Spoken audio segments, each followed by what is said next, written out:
The DOGE team is finally posting examples of where they've cut spending. This one claims $8 billion in savings, bottom figure, but if you look at the fine upper print, the contract instead is valued at $8 million. What did they even cut? They cut U.S. Immigration and Customs Enforcement, Investigations and Operations Support Dallas, U.S. Immigration and Customs Enforcement Equal Employment Opportunity Funding Office. Okay, I'm gonna be honest with you. Once again, lying is OP. Lying, especially due to incompetence, is doubly OP because when you are stupid, you don't even realize you're lying, which makes it easier for you to lie. Because if you're like aware that you're lying, that's going to be kind of difficult. That requires you to at least demonstrate some semblance of skill. When you know what the truth is, okay, it makes it more difficult to lie. If you're stupid and you're lying, you can believe the lie. You can believe the false information. After several delays, DOGE has finally posted its purported savings. Why did it take so long to create a simple web page with a 1,000-row table? Who knows? Let's dig in. Headline number, $55 billion saved. They list the savings per next contract. This should be easy to verify then. First thing I did is add up the saved column for all canceled contracts and real estate. The numbers are $16.5 billion and $0.14 billion respectively. Odd, since almost all the purported savings come from contracts, we'll focus on that. Single biggest ticket item is a DHS contract listed at saving $8 billion. Wow, that's a huge contract. Actually, no, it's $8 million. They must have tried to automate scraping the FPDS form and failed.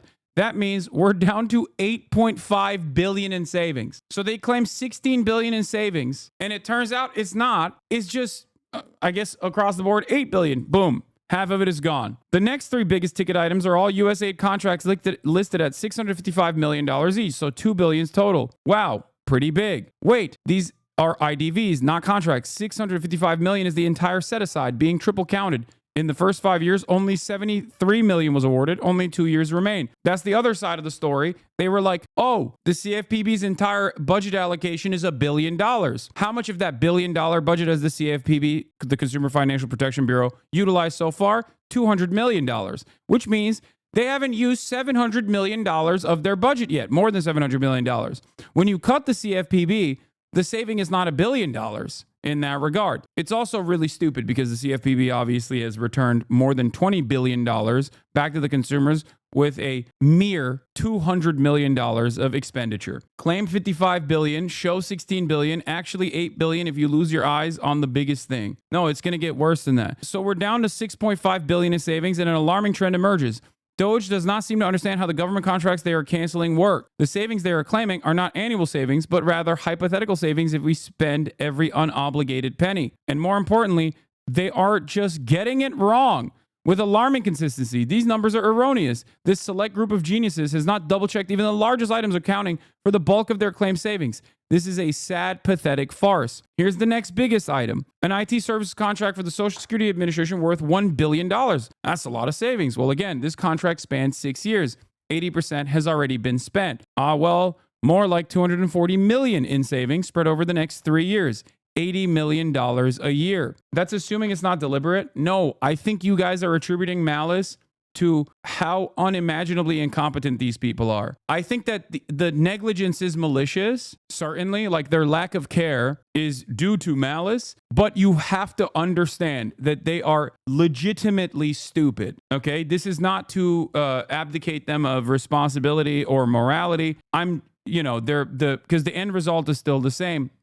People getting fired, people being misinformed. But it 100% is also incompetence. Incompetence is, in my opinion, playing a major role here. They are weaponizing incompetence. It kind of goes along with what I was saying earlier. It's easier to lie if you are too stupid to understand that you're lying. It's easier to lie if you're too stupid to recognize that the information you're working with is incorrect. The difference here, however, is that they have no interest in correcting the record, okay? Like, this isn't like a, oopsie, we got this wrong, but we'll fix it. It's more so, oopsie, we got this wrong. Everyone is yelling at us, but what the fuck are they going to do about it? Because the outcome is still the same. It's not necessarily that, like, this is being done because they're deliberately going, ooh, let's just add an extra zero to this contract to make it seem like we actually eliminated so much more of the debt than we actually did. And so many less people will hear about the mistake portion of it? Yeah, partially because of how information echo chambers work nowadays online, especially with like the blossoming revolution of independent media. There are a million different outlets where you can get opinions that you want to hear masquerading as the truth. It creates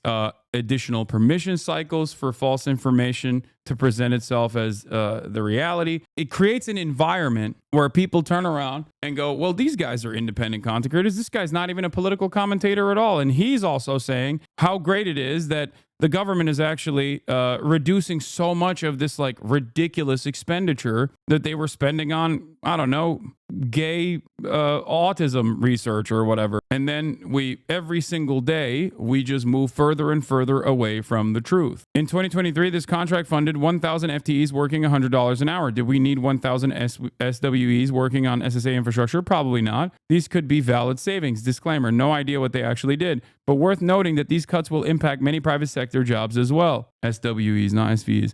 And if anyone is curious, there are currently 17 lines that say CFPDS rather than the savings amount, I guess because their automated scraping failed. I did it manually and it took roughly 10 minutes, but that's too much of an ask for super geniuses working 120 hours a week. If you look at the website, there's a toggle between contract value and savings, and so many of the savings line items are $0. A quote tweet in regard to the employee at Social Security. I went and looked at the publicly available contractual documents, probably closer to 2K employees in various roles. The contract sounds like it's the entire information technology department for the Social Security Administration. This will absolutely be a lawsuit. Motherfuckers are too dumb to understand government fund accounting. There's a reason it's a special topic in the accounting field, much like medical and construction accounting are. Yes, this is yet another instance where like there is a very deliberate, very real reason why there's highly specialized fields here, because most people don't understand the data that they're looking at. Now, this person is not a government accountant, as far as I understand. You know, he's just some random guy,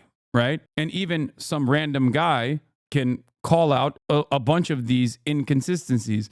Why are we pretending they care to be accurate? They're not. That's my point. They're not even trying to pretend to be accurate. They're just throwing numbers out, knowing full well that there is no way to counter this kind of misinformation. Okay? That's simply it. There are very few outlets that are like actively trying to correct the record. It is very difficult for them to do that because this is an unlimited faucet, okay? It's an unlimited faucet of misinformation, like Twitter, for example. What's weird about the situation is that, yes, of course, is there a lot of bloat in the federal government? Obviously. I mean, look at the fucking DOD. Jesus Christ. Having said that, however, every competent Democrat should currently be matching up the FAA layoffs and the linking up with like the unions involved